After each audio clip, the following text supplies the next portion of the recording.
মদিনার আকাশ সেদিন খুবই সুন্দর, শান্ত ছিল, কিন্তু হযরত ফাতেমা রাদিয়াল্লাহু তাআলা আনহার হৃদয় ছিল অশান্ত। চারিদিকে শুধু ঈদের আনন্দ, কিন্তু তাদের ঘরে ছিল দুঃখ। ঘরের বাইরে হযরত ইমাম হাসান ও হুসাইন রাদিয়াল্লাহু তাআলা আনহু দেখলেন তার মতো ছোট ছোট বাচ্চারা নতুন জামা পরে ঈদের ময়দানে যাচ্ছে। এটা দেখে হযরত হাসান রাদিয়াল্লাহু তাআলা আনহু তাদের বাড়ির দিকে আসতে লাগলেন। এদিকে হযরত ফাতেমা রাদিয়াল্লাহু তাআলা আনহা তার নিজ কক্ষে বসেছিলেন। মনে মনে ভাবতে লাগলেন, আজ তো ঈদের দিন, ইমাম হাসান হুসাইনের নতুন জামা নেই, তাদের কি জবাব দেব? এই চিন্তা করে মা ফাতেমার হৃদয় যেন কেঁদে উঠল।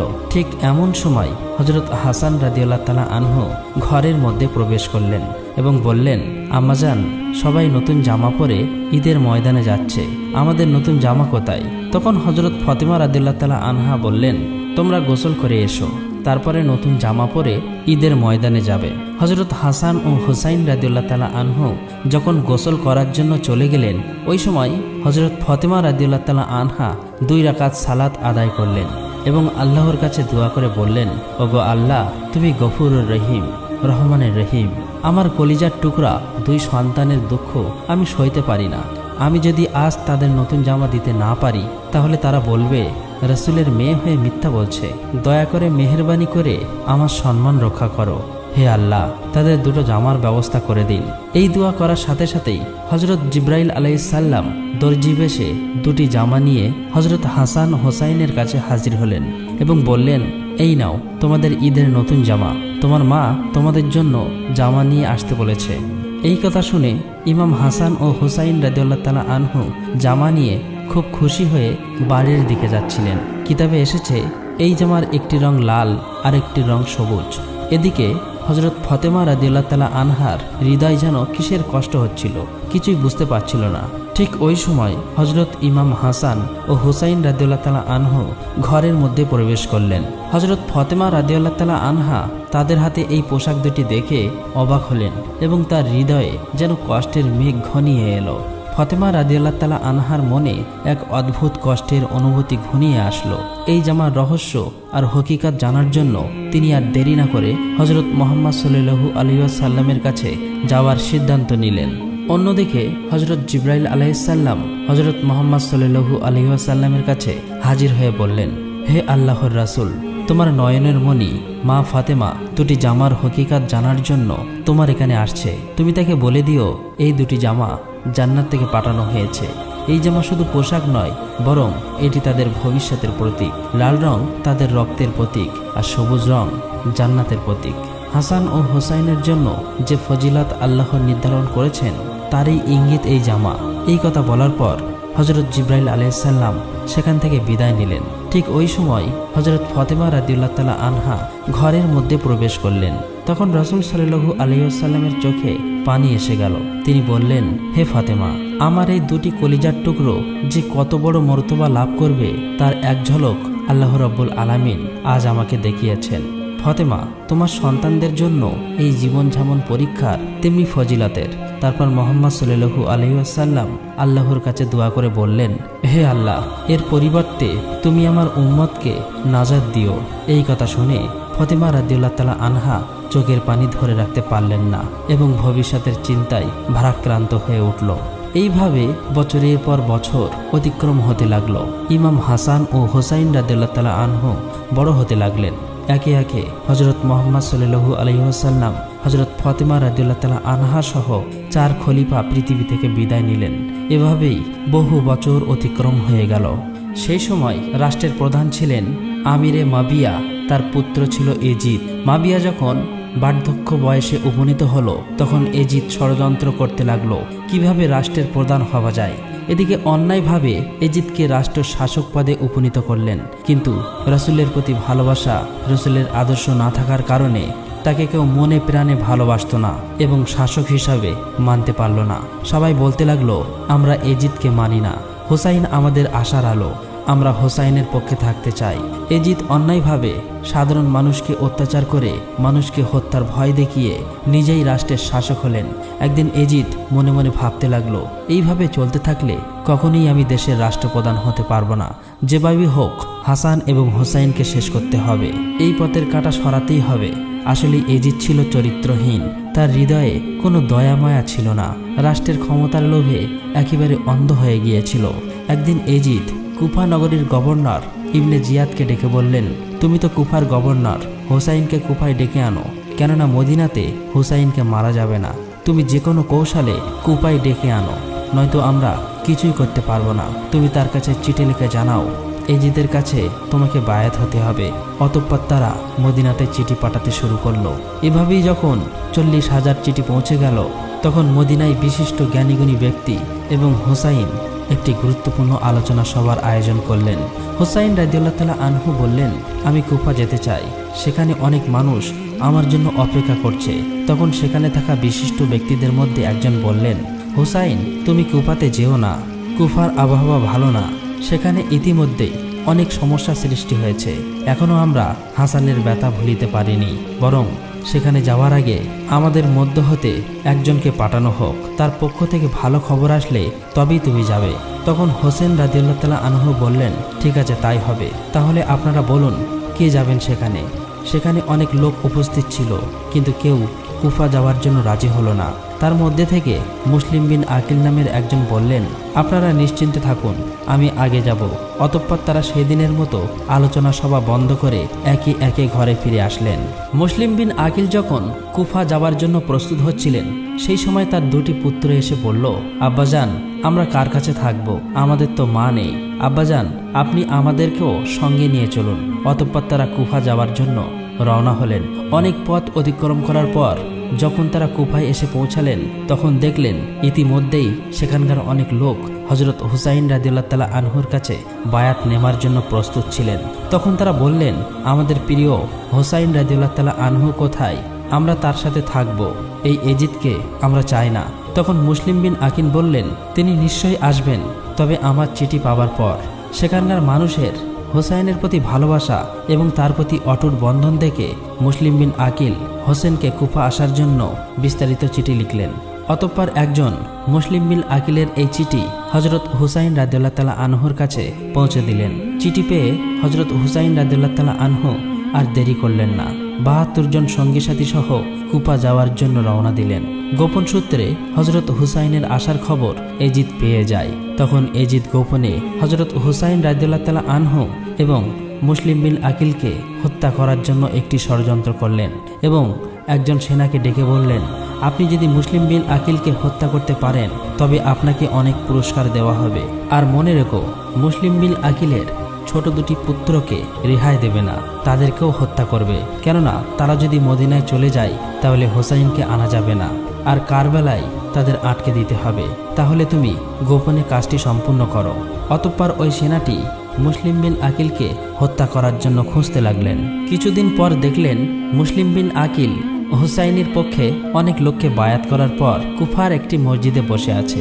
এটা দেখে সে দেরি করলেন না, সাথে সাথে গিয়ে পিছন থেকে অমানবিকভাবে মুসলিম বিন আকিলকে তরবারি দিয়ে হত্যা করে শেষ করে দেয়। কিছুক্ষণ পর মুসলিম বিন আকিলের হত্যার খবর চারিদিকে ছড়িয়ে পড়ে। কুফার মানুষ শোকস্তব্ধ হয়ে যায়, কিন্তু তারা প্রতিবাদ করতে পারত না, কারণ এজিদের সাথে মোকাবেলা করার জন্য তাদের শক্তি ছিল না। তাই সবাই চুপ হয়ে যায়। সেই সাথে সাথে এজিদের পক্ষ থেকে বলা হয়, মুসলিম বিন আকিলের দুই পুত্রকে যে হত্যা করে এজিদের সামনে নিয়ে আসতে পারবে তাকে অনেক বেশি মূল্যবান পুরস্কার দেওয়া হবে। এই খবর পেয়ে পুরস্কারের লোভে কিছু লোক মুসলিম বিন আকিলের দুই পুত্রকে খুঁজতে লাগলেন। এদিকে মুসলিম বিন আকিলের নিষ্পাপ দুটি ছোট ছেলে এই খবর পেয়ে হত্যার ভয়ে এদিক ওইদিক দৌড়াতে লাগলেন। দৌড়াতে দৌড়াতে তারা রাতের বেলা একটি খেজুর বাগানের মধ্যে এসে পৌঁছায়। ক্ষুধা এবং তৃষ্ণায় ক্লান্ত হয়ে ছোট দুটি শিশু খেজুর গাছের নিচেই ঘুমিয়ে পড়ে। সকাল হতেই তারা দেখল ওই খেজুর বাগানের মধ্যে একজন মহিলা তাদের দিকে আসছে। এটা দেখে ছোট ভাই তার বড় ভাইকে বলল, ভাইজান আমাদেরও মনে হয় হত্যা করে দেবে। এই দেখুন আমাদেরকে খুঁজতে আসছে, আমরা এখন কোথায় যাব? এই কথা বলে তারা অঝরে কাঁদতে লাগলেন। আসলে এই মহিলাটা ছিল এই খেজুর বাগানের মালিকের স্ত্রী। ওই মহিলাটি এসে দেখল চাঁদের মতো ছোট্ট শিশু দুটি ভয়ে আতঙ্কে অঝরে কান্না করছে। এটা দেখে মহিলাটির হৃদয়ে মায়া জন্মালো। তাদেরকে ক্ষুধার্ত এবং তৃষ্ণার্ত দেখে চোখের কোণে অশ্রু ভরে গেল। তখন মহিলাটি বলল, তোমরা তো মদিনার সেই মুসলিম বিন আকিলের পুত্র, তোমরা আমার বাড়ি চলো। এটা শুনে ছোট ভাই বড় ভাইকে বলল, ভাইজান এবার মনে হয় আমাদেরকে হত্যা করে দেবে। এই বলে অজরে কাঁদতে লাগলো। এটা দেখে মহিলাটি বলল, তোমাদের কোনো চিন্তা নেই, আমার সাথে চলো। মহিলাটি তাদেরকে নিজের বাড়িতে আনলেন এবং একটি অন্য ঘরের মধ্যে লুকিয়ে রাখলেন। এদিকে মহিলাটির স্বামী, যার নাম হারেস, সে পুরস্কারের লোভে এই ছোট্ট দুটি শিশুকে হত্যা করার জন্য এখানে সেখানে খুঁজতে লাগলেন। যখন তাদেরকে কোথাও পেল না, তখন সে নিজের বাড়িতে ফিরে আসলেন। তার স্ত্রী তাকে দেখে বললেন, কি ব্যাপার, আপনাকে এত উত্তেজিত এবং রাগান্বিত দেখাচ্ছে কেন? তার স্বামী বলল, তুমি কি শোনোনি, মদিনায় মুসলিম বিন আকিলের দুটি ছোট্ট ছেলেকে হত্যা করে এজিদের কাছে নিয়ে যেতে পারলে মহামূল্যবান পুরস্কার পাওয়া যাবে, সেই জন্য তাদেরকে আমি খুঁজতেছি। এই কথাটি পাশের ঘরে থাকা সেই ছোট্ট ছেলে দুটি শুনতে পেয়ে ভয়ে আতঙ্কে কান্না শুরু করলো। তখন তার স্বামী জিজ্ঞাসা করলো, কান্নার আওয়াজ কোথায় থেকে আসছে? তার স্ত্রী বলল, এটা তো ওই কুফা নগরীর বাচ্চাদের কান্নার আওয়াজ। তার স্বামী বলল, না, এটা তো কুফা নগরীর কোনো বাচ্চার কান্নার আওয়াজ না, মনে হয় আমাদের ঘর থেকে আসে। এটা বলার পর পাশের ঘরে গিয়ে দেখলো ছোট্ট দুটি বাচ্চা ছেলে ঘরের মধ্যে হাউমাউ করে কাঁদছে। পিছনে পিছনে তার স্ত্রী এসে কেঁদে কেঁদে স্বামীকে বলল, দয়া করে আপনি এদেরকে ছেড়ে দিন। এজিদের পুরস্কারের লোভে এই নিষ্পাপ ছোট্ট দুটি অসহায় বাচ্চাকে হত্যা করবেন না, তার বিনিময়ে আমাকে হত্যা করুন। কিন্তু তার স্বামী কোনো কথাই শুনলেন না। ছোট্ট দুটি ছেলেকে টানতে টানতে ফোরাত নদীর ধারে নিয়ে গেল।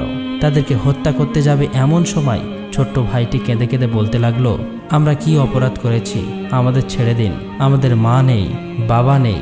সঙ্গে সঙ্গে বড় ভাইটি কাঁদতে কাঁদতে বলতে লাগলো, ও কুফা নগরের বাতাসেরা, পাখিরা, তোমরা আমার হোসাইনকে বলে দাও তিনি যেন কুফা নগরীতে ও কারবালাতে না আসে। এখানকার মানুষের ব্যবহার ভালো না, তারা নিজের স্বার্থের লোভে হত্যা করতেও দ্বিধা করে না।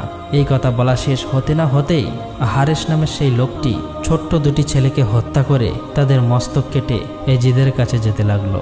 এদিকে হজরত হুসাইন রাদিয়াল্লাহু তাআলা আনহু এবং তার ৭২ জন সঙ্গী অনেক দিন ধরে পথ চলতে চলতে তারা ক্ষুধার্ত এবং তৃষ্ণার্ত হয়ে পড়েছিল। তাদের একটু বিশ্রামের প্রয়োজন ছিল। তখন সন্ধ্যা হয়ে এসেছিল। তাই হজরত হুসাইন রাদিয়াল্লাহু তাআলা আনহু বললেন, আজকে রাতের মতো এখানেই আশ্রয় নিন, কাল সকাল হলেই আমরা আবার রওনা দেব। আপনারা সবাই এখানে তাঁবু খাটানোর ব্যবস্থা করুন। যখন হুসাইন রাদিয়াল্লাহু তাআলা আনহু তাঁবু খাটানোর জন্য মাটিতে একবার কোপ দিলেন, দেখলেন সেখান দিয়ে রক্ত বার হচ্ছে। এটা দেখে হজরত হুসাইন রাদিয়াল্লাহু তাআলা আনহু অন্যদের জিজ্ঞেস করলেন, আপনারা বলতে পারবেন এই জায়গার নাম কি? তাদের মধ্য থেকে একজন বললেন, ইয়া হুসাইন, এই জায়গার নাম হলো কারবালা। এটা শুনে হজরত হুসাইন রাদিয়াল্লাহু তাআলা আনহু চোখের পানি ছেড়ে দিয়ে বললেন, আপনারা এখানেই তাঁবু খাটান। আমার নানা যান হজরত মুহাম্মদ সাল্লাল্লাহু আলাইহি ওয়াসাল্লাম বলেছেন, তার উম্মতের নাজাতের জন্য এই কারবালায় আমি নাকি শহীদ হয়ে যাব। এদিকে গোপন সূত্রে এজিদ সমস্ত খবর পেয়ে যায়। অতঃপর সকাল হতে না হতেই এজিদের ৪,০০০ সৈন্য হুসাইন রাদিয়াল্লাহু তাআলা আনহুর তাঁবুর চারিদিকে ঘিরে ধরেছে। কয়েকজন এজিদের সৈন্য হজরত হুসাইন রাদিয়াল্লাহু তাআলা আনহুর কাছে এসে বলল, হুসাইন, আর সামনে এগোনো যাবে না, তুমি আমাদের সঙ্গে যুদ্ধ করো। তখন হুসাইন রাদিয়াল্লাহু তাআলা আনহু বললেন, প্রিয় ভাইয়েরা, আমি আপনাদের সাথে যুদ্ধ করতে আসিনি, আমি তো এসেছি শুধুমাত্র বন্ধুত্বের সম্পর্ক স্থাপন করতে। কিন্তু এজিদের সৈন্যরা কিছুই বুঝলেন না। তারা বললেন, আমরা আপনার কোনো কথা শুনবো না, আমাদের সাথে যুদ্ধ করো, নয়তো ফিরে যাও। তখন হুসাইন রাদিয়াল্লাহু তাআলা আনহু বললেন, ভাইয়েরা, আমরা যুদ্ধে আসিনি, আমরা ন্যায় প্রতিষ্ঠার জন্য এসেছি। কিন্তু যদি এজিদের জুলুমের বিরুদ্ধে লড়াই করতে হয়, তবে মৃত্যুকেও আলিঙ্গন করতে আমরা প্রস্তুত। এই কথা বলে হজরত হুসাইন রাদিয়াল্লাহু তাআলা আনহু তাঁবুর দিকে ফিরে আসলেন।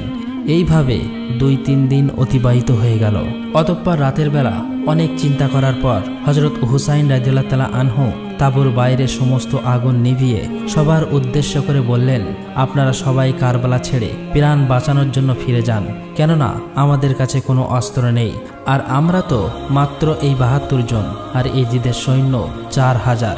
অতএব তোমরা আমার কথা শোনো, তোমরা ফিরে যাও, আমি একাই এই এজিদের বিরুদ্ধে যুদ্ধ করে শহীদ হয়ে যাব, কিন্তু রসুলের আদর্শ নীতি এবং ইসলামকে কখনোই শেষ হতে দেব না। এই কথা বলার পর তাঁবুর আগুন জ্বালিয়ে পিছনে চেয়ে দেখল কেউ সেখান থেকে পালায়নি, সবাই হাউমাউ করে কাঁদছে, আর সবাই একসঙ্গে বলছে, ইয়া হুসাইন, আমরা সবাই তোমার সাথে আছি, দরকার হলে এজিদের বিরুদ্ধে যুদ্ধ করে শহীদ হয়ে যাব, তবুও তোমায় ছেড়ে যাব না। পরের দিন সকালবেলা হযরত হুসাইন রাদিয়াল্লাহু তাআলা আনহুর স্ত্রী তার কাছে এসে বলল, প্রাণের স্বামী, আপনার এই ছোট্ট 6 মাসের শিশুর গত 3 দিন ধরে খাবার পানি কিছুই খাওয়া হয়নি, ক্ষুধায় তৃষ্ণায় কাতর হয়ে পড়েছে, দয়া করে এই শিশুর জন্য একটু পানির ব্যবস্থা করুন। তখন হযরত হুসাইন রাদিয়াল্লাহু তাআলা আনহু 6 মাসের কচি শিশুকে কোলে নিয়ে একটু পানির জন্য সামনে এগোতে লাগলেন। সেখানে গিয়ে দেখলেন এজিদের সৈন্যরা ফোরাত নদীর পানি বন্ধ করে দিয়েছে। এটা দেখে হযরত হুসাইন রাদিয়াল্লাহু তাআলা আনহু খুবই নম্রভাবে অনুরোধ করে বললেন, দয়া করে এই ছোট্ট শিশুটির একটু পানি দিন, তৃষ্ণায় আমার কচি শিশুর গলাটা শুকিয়ে গিয়েছে, যদি প্রতিশোধ নিতে হয় তাহলে আমাদের উপরে নিন, এই কচি শিশু তো কোনো দোষ করেনি, দেখুন আপনাদের তো এমন ছোট্ট শিশু রয়েছে, দয়া করে আমার এই অনুরোধটুকু রাখুন। কিন্তু অসভ্য এজিদের সৈন্যদের হৃদয়ে এতটুকু মায়া তো হলোই না, বরং পানির বদলে পিছন থেকে একটি বিষাক্ত তীর ছুঁড়ল, আর ওই তীর কোলে থাকা সেই ছোট্ট শিশু আলী আসগরের পিছন থেকে প্রবেশ করে সামনের দিকে বার হয়ে যায়। এটা দেখে হুসাইন রাদিয়াল্লাহু তাআলা আনহু চোখের পানি আর ধরে রাখতে পারলেন না, কাঁদতে কাঁদতে তাঁবুর দিকে ফিরে আসতে লাগলেন। তাঁবুর কাছে এসে তার স্ত্রীকে বললেন, এই নাও তোমার কলিজার টুকরো নয়নের মণি সন্তানের পানি পিপাসা জীবনের মতো তারা মিটিয়ে দিয়েছে, সে জীবনে আর কখনোই পানি পান করবে না। এটা দেখে সেখানে থাকা সমস্ত লোক চোখে পানি ধরে রাখতে পারলেন না, সবাই অঝরে কান্না করতে লাগলেন। তার স্ত্রী কচি শিশুকে কোলে নিয়ে চোখের পানি ছেড়ে দিয়ে চিৎকার করে কাঁদতে কাঁদতে আল্লাহর কাছে দোয়া করে বললেন, ওগো দয়াময় আল্লাহ, এ কেমন বিচার, যে নবীকে সৃষ্টি না করলে কিছুই সৃষ্টি হতো না, সেই নবীর উম্মতেরা পানি পায় না, এই ব্যথা আমি কিভাবে সইব আল্লাহ। এদিকে তাদের যুবক পুত্র আলী আকবর কান্নার আওয়াজ শুনে দ্রুত তাঁবুর কাছে আসলেন এবং ছোট্ট শিশুর এই অবস্থা দেখে আর সহ্য করতে পারলেন না, রক্ত হাতে নিয়ে শপথ করে বললেন, আমি এই এজিদের সৈন্যদের ছাড়ব না। এই কথা বলে যুদ্ধ করতে চলে গেল। শুরু হয়ে গেল তীব্র যুদ্ধ। যুদ্ধ করতে করতে এক পর্যায়ে আলী আকবর তৃষ্ণার্ত হয়ে পড়েছিল, তার আর চলার শক্তি ছিল না, তাই সে একটু পানি পাওয়ার আশায় তাঁবুর কাছে ফিরে আসলেন এবং বললেন, মা গো, আমার 1 গ্লাস পানি দাও, আর আমি চলতে পারছি না, আমার 1 গ্লাস পানি দাও, আমি কথা দিচ্ছি কারবালার এই সমস্ত এজিদের সৈন্যকে আমি শেষ করে দেব। তখন মা চোখের পানি ছেড়ে দিয়ে কান্না করে বলে উঠল, আমার কলিজার টুকরো আলী আকবর, পানি যদি থাকতো তাহলে তোমার ভাই আলী আসগর কি তীর খেয়ে মরতো? তখন আলী আকবর মায়ের পায়ের সালাম করে বললেন, মাগো বিদায় দাও, দেখা হবে হাসরের ময়দানে। তখন সেখানে সমস্ত লোক আরও জোরে জোরে কান্না করছে, কেননা তাদের বেশিরভাগই ছিল নারী।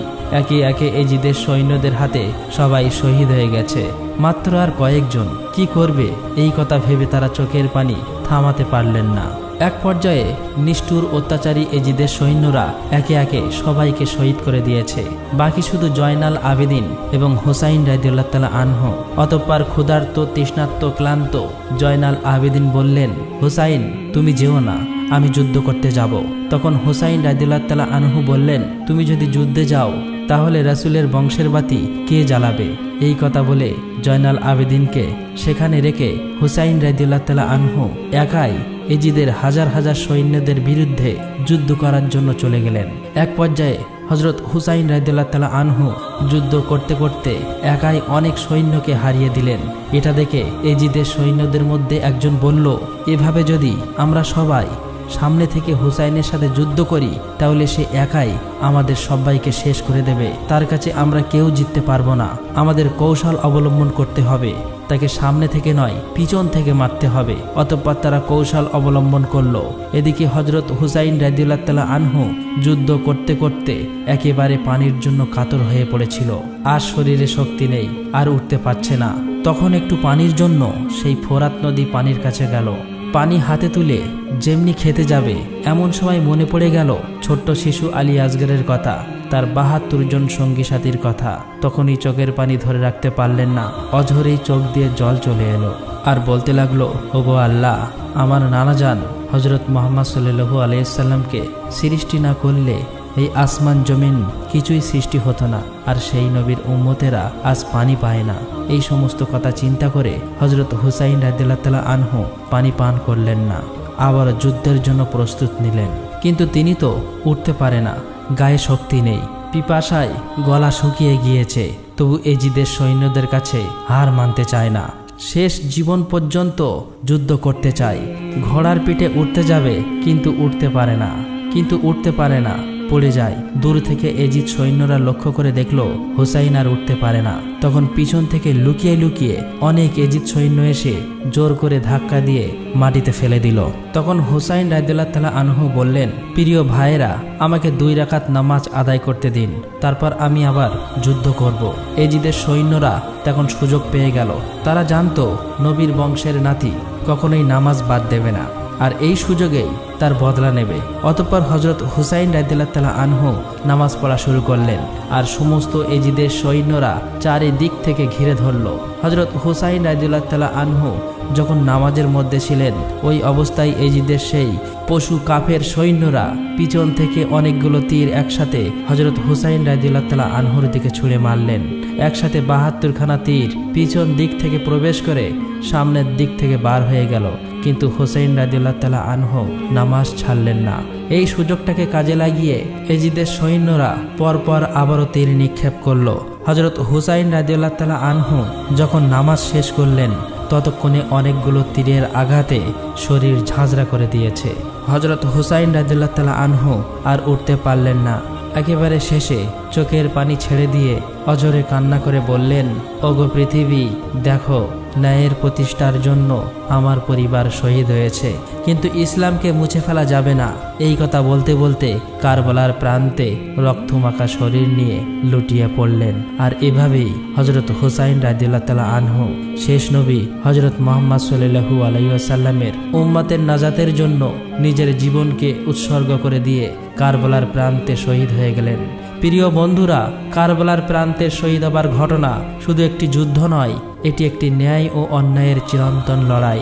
হুসাইন ও তার সঙ্গীদের আত্মত্যাগ মানব ইতিহাসের এক অন্যান্য দৃষ্টান্ত হয়ে থাকবে। আমরা সকলেই যেন প্রিয় রসুলের পরিবারের মতো আদর্শ গড়ে তুলতে পারি। মহান আল্লাহ তাআলা আমাদের সবাইকে এই তৌফিক দান করুক। আমরা সবাই বলি আমিন।